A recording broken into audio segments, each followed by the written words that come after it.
Chemical methods of preparation are falling into two categories, chemical and physical. First one is, there are four subheadings in this. First reaction is of oxidation type, where oxidation reaction is utilized for preparation of sulfur sol. When H2S gases pass through solution of SO2 adsorbed in water, we get sulfur sol. You can see here. Next is double decomposition reaction.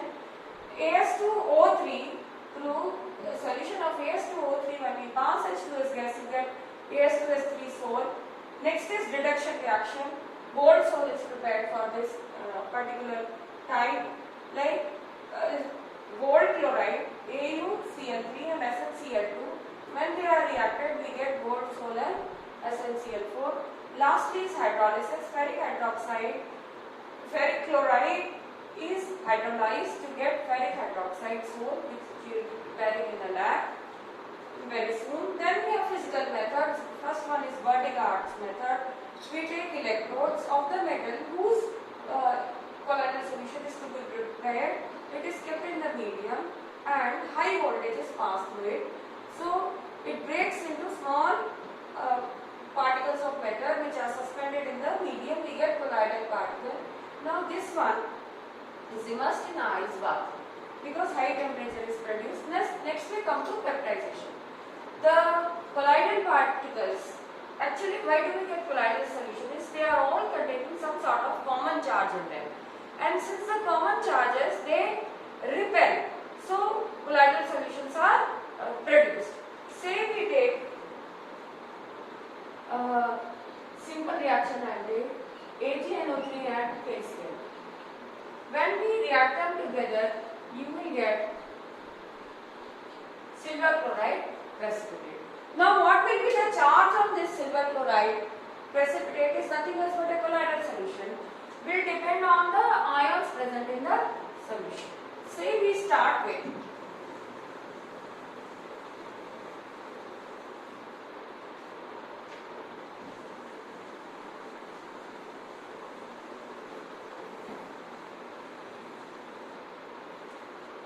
there is one test tube containing KCl, and in this one we add silver nitrate.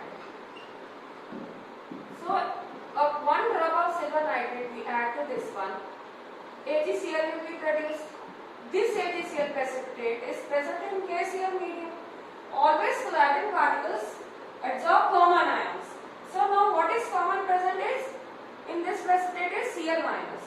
So the particles will absorb Cl minus ions on their surface. We will get a negatively charged sol. Now if we start with silver nitrate in the test tube and add few drops of KCl from the top, so the precipitate form of AgCl will now absorb, in this case, Ag plus ions. So the charge of the sol will be reversed in this case. The ions will have positively charged silver ions on the surface of the colloidal particles. So in this case, what type of colloid we are getting is a negatively charged sol. Since they are all having common ions, they do not come together, they do not absorb together, they remain suspended. While in this case, it will be a positively charged sol. So this is about peptidization, that precipitate absorb common ions on this surface and they convert into a colloidal solution. Now next is methods of purification. How to purify?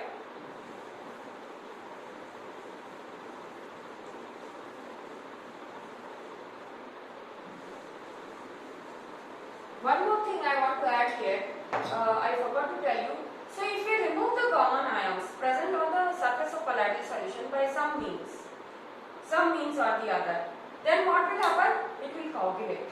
Okay, say I add oppositely charged ion to such a sol. Say you have a negatively charged sol present. We add electrolyte to it which is carrying positive charge. Say it is having aluminium ions in that. Then what will happen? These negative particles, due to positive charge, will get neutralized. Once the charge is removed, they will coagulate, they will come together. Only due to presence of charge they are suspended. Now next you have purification. First process is dialysis.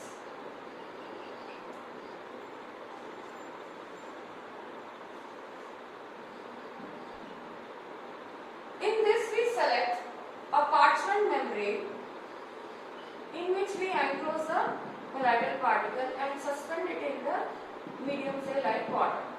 Now the impurities present in the colloidal solution, they are soluble in water, so slowly they will pass out into the medium and the pure colloidal solution will be left out. This is how dialysis is done for the patients. Their blood samples are passed through pure water or some sort of medium, so the blood is remaining inside and the impurities they dissolve out. But remember, this process is very slow. To speed up this one, electrodes are introduced because we know that the colloidal particles are charged electrolytes. So now this parchment bag is kept in a medium containing electrodes. Impurities will very soon, very fast pass out. Such type of dialysis is called as electrodialysis.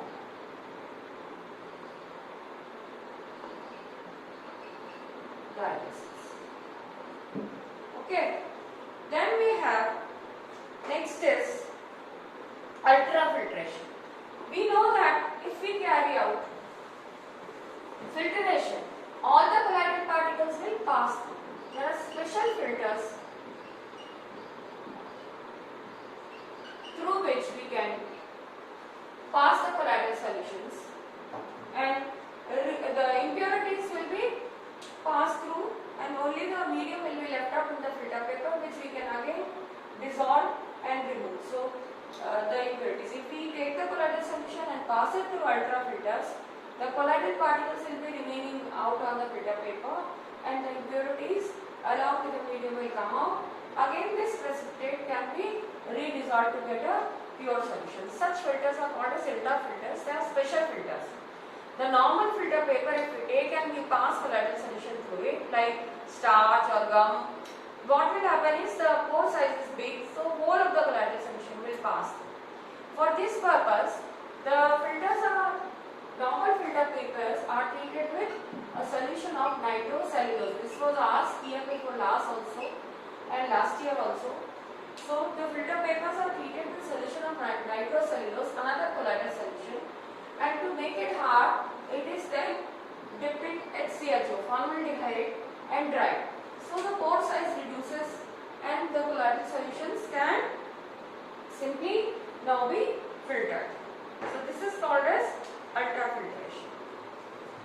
They are not ordinary filter papers. Ordinary filter papers are altered for this one. Now next is properties of colloidal particles. First is what we have discussed is filterability. We cannot filter them out. Colloidal particles cannot be filtered out by normal filter papers because it will come out as such. The next one is optical property, which is also called as Tyndall effect.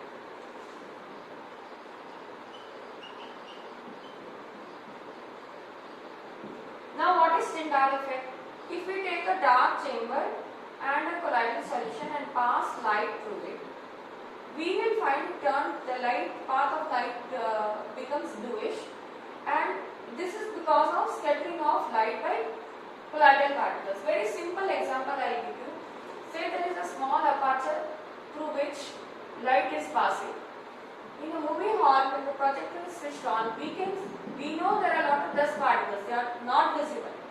But when the projector is switched on and the room is dark, you can see all the small dust particles due to scattering of light. So this is very simple, in fact, example of Tyndall effect. The next one that we have is Brownian motion. Zigzag movement of colloidal particles. They keep on colliding with each other, and this is why it happens is because the medium particles are under a constant state of random motion, they collide with the colloidal particles and lead to their zigzag movement. Okay. Now, if the colloidal particles are bigger in size and the medium are smaller in size, then this effect will be less, the movement will be slow. So as the size of colloidal particle increases, the speed of Brownian motion decreases. Then there is one more, electrophoresis. Just now I told you that all the colloidal solutions, they carry charge. So if we introduce the colloidal solution in a U tube fitted with electrodes, platinum electrodes, what will happen? Say here we have colloidal solution. The colloidal solution is negatively charged. Then it will move towards positive charge. In no time we will find that this side it has come down while height has increased on the other end. So what is electrophoresis? Movement of colloidal particles towards the oppositely charged electrode. Movement of colloidal particles towards the oppositely charged electrode is called as electrophoresis. Now, one thing I want to tell you here, all the colloidal particles are charged. For example, ferric hydroxide, aluminum hydroxide, AlOH 3 times, FeOH 3 times, then many other salts like hemoglobin, they are all positively charged.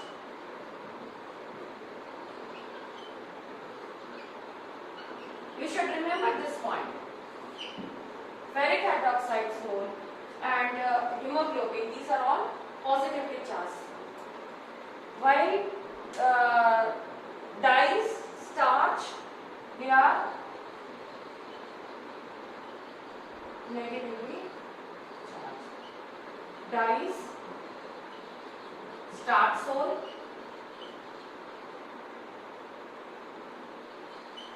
dyes, starch salt, As2S3, these salts are negatively charged.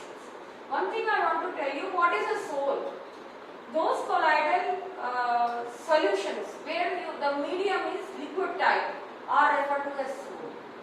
What are salts? Colloidal solutions where the medium is of liquid type, they are referred to as salts.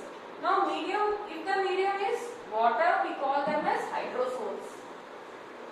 If the medium is water, we call them as hydrosols. If the medium is alcohol, we call them as alcosols. Okay, if the medium is benzene, we call them as benzosols. So on.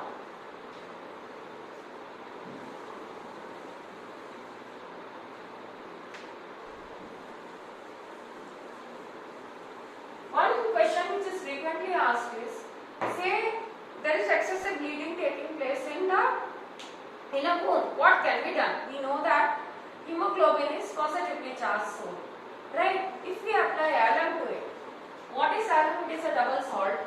Like I will give you example of potash alum. Al2SO4 3 times, K2SO4 24 times H2O. Okay. Now this will generate so many sulfate ions, 3 plus 1, 4 sulfate ions.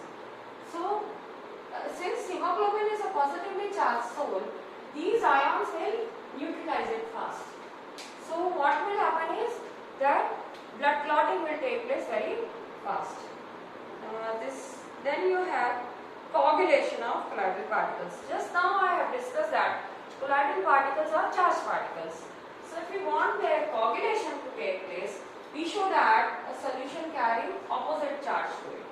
Say the soul is carrying positive charge. All the particles of the soul are carrying positive charge. To this, if we add a solution which is having negative charges, for example Cl minus, what will happen? They will get neutralized. Once the charges are removed, they will precipitate out. We call them as coagulate. coagulation will occur. Okay, if the soul is negatively charged,